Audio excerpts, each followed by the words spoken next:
Hey guys, to be honest, this is like take 3, nah, but I remember I mentioned authenticity in these videos. So yeah, I'm ready now. If I blunder, it's for you to see. It's been a while since I made these videos, and to be honest, I'd lost the purpose or the sense of why exactly I'm doing all of this. I think being saturated so much in focusing myself on growing my community over on Instagram, over on TikTok, that sense of growing made me lose sense of why exactly I'm doing all of this to begin with. So I'm very grateful that I realized it before it was too late.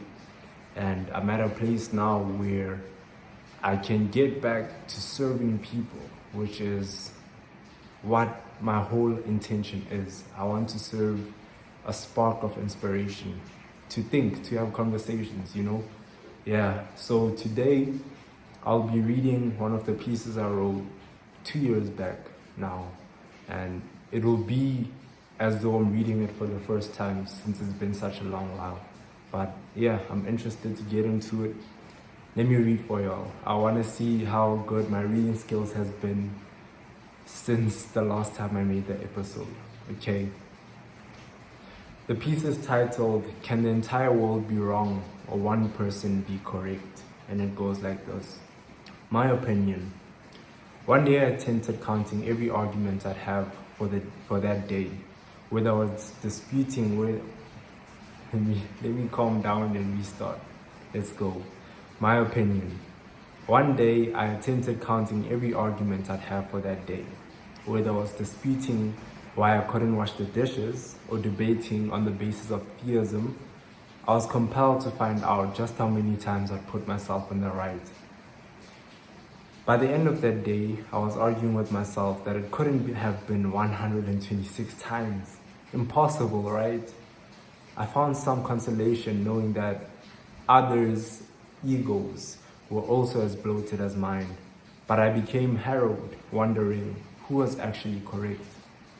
What is left is right. That's the next part of the section. A disagreement occurs when two people have opposing philosophies on a particular subject. It sometimes escalates into a passionate argument where words and shoes alike are thrown wildly off target, missing the said particular subject. We have learned to hone this passion and embrace it in a civilized yet vibrant manner through debating. When ideas are exhausted and philosophies are mended, an agreement is reached. What is left of that disagreement is an agreement on what is right. Okay? The world versus you, the next part of the segment. All of us are guilty of allowing hubris to rule our moral compass in substage. There are undoubtedly people in each of our lives which have unresolved clashes of philosophies that have turned into full war, each side in their own right to fight back. Understandably, in the dead of war, neither party will surrender to the fact that they both could be wrong. However, logically, there would be less fatalities if we could all escape to the husk of hubris and make an amends. Whenever you find yourself in an argument, however tense or dismissive, consider the fact that you are as correct as you are wrong.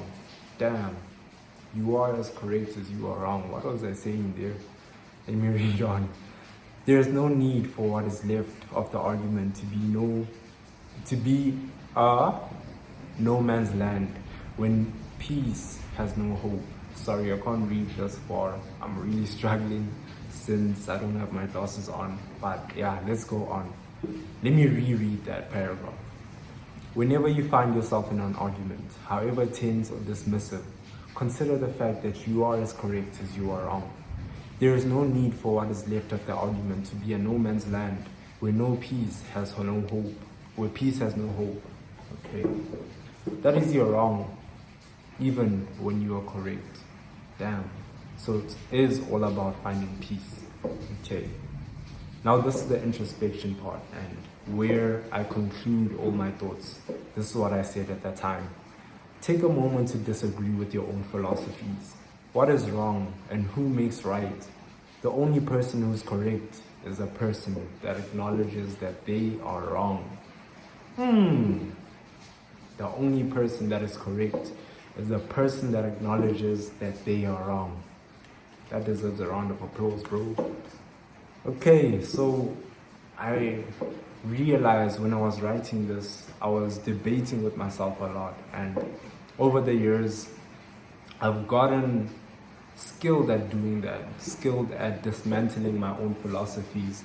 Like, I opened this video talking about how I've lost sense of why exactly I'm doing this, and could I be wrong in my pursuit of spreading an inspiration for thinking?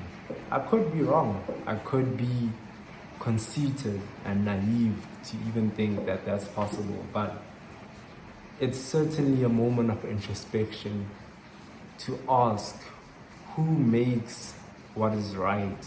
I think I had a debate on the Introspection Hub. Oh yes, right, I didn't mention this, but I started a podcast with a few comrades of mine. It's called Introspection Hub. And what we do over on that side is we have debates. So we facilitate grounds for discussing our philosophies. And you should check it out. It's definitely something I'm growing on the other side. I think I'll share my perspective of what I wanted to turn out to be as the time goes by, but it certainly has been an experience meeting those guys. So yeah, who makes what is right, what is wrong? Okay, I'll leave it there. Let me stop right there and give you all a moment to introspect. The only person that is right, remember, is a person who acknowledges that they are wrong. That's a bar. Shout out.